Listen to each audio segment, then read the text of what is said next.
अस्सलामुअलैकुम।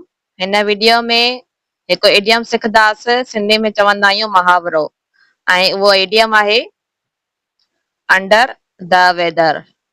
Under the weather ऐं इन जी इंग्लिश में मीनिंग आहे फीलिंग सिक और not feeling well. I repeat, feeling sick और नॉट फीलिंग वेल। ऐं इन जी सिंधी में माना आहे बीमार महसूस करण या तबियत ठीक न हुजण।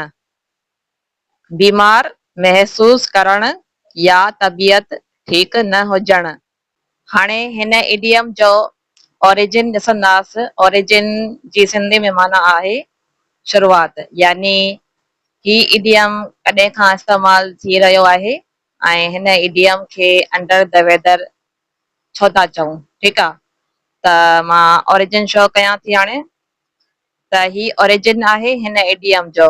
फर्स्ट मां इंग्लिश में रीड कयां थी, देन मां जेको आहे सो इन ओरिजिन जी ट्रांसलेशन बि शो कंदसि। ठीकु आहे, त ही ओरिजिन आहे हिन इडियम जो अंडर द वेदर। स्टार्ट कयूं था। Long ago sailors, people who worked on ships, traveled in the sea. When the sea had bad weather, big waves made the ship move a lot. This made many sailors feel sick. To get rest, they went under the deck inside the ship, away from the bad weather. People called this area under the weather. Later, people used under the weather to mean feeling sick or unwell.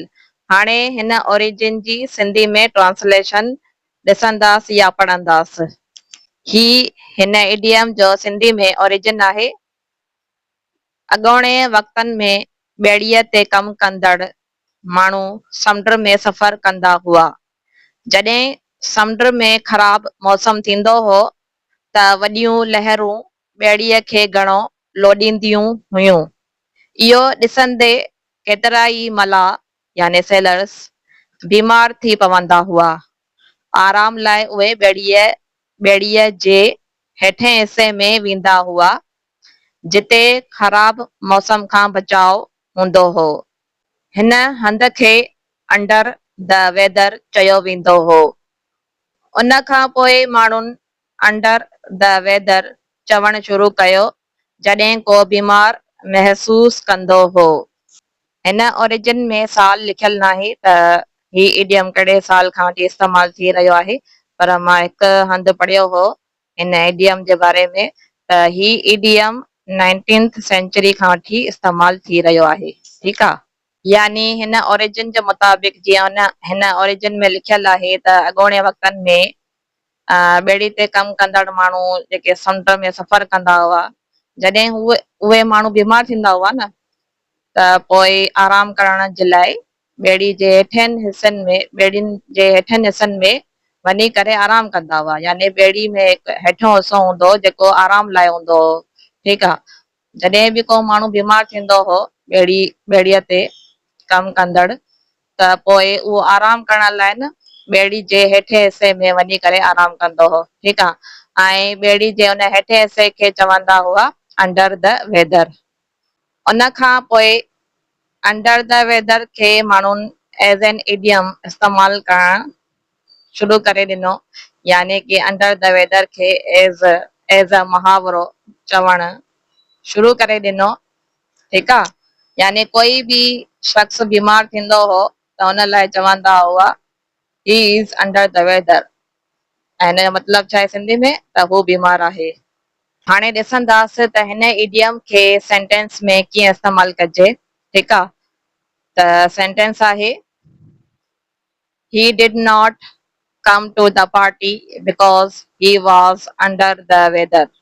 I repeat, he did not come to the party because he was under the weather. ऐं इन जी सिंधी में translation आहे हू पार्टीअ में न आयो छो त हू बीमार हो। हू पार्टीअ में न आयो छो त हू बीमार हो। ॾिसो मां हिन सेंटेंस में अंडर द वेदर इडियम इस्तेमाल कयो आहे। ठीकु आहे। छा लिखियो आहे त he did not come to the party because he was under the weather. हू पार्टीअ में न आयो छो त ही वॉज अंडर द वेदर, यानी इन जी मीनिंग आहे या ट्रांसलेशन आहे सिंधी में हू बीमार हो। ठीकु आहे। हाणे ॿियो जुमिलो ॾिसंदासीं या ॿियो सेंटेंस ॾिसंदासीं।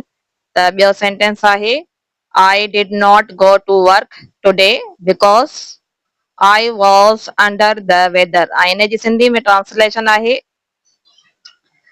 मां अॼु कम ते न वयसि छो त मां बीमार हुयसि। ठीकु आहे।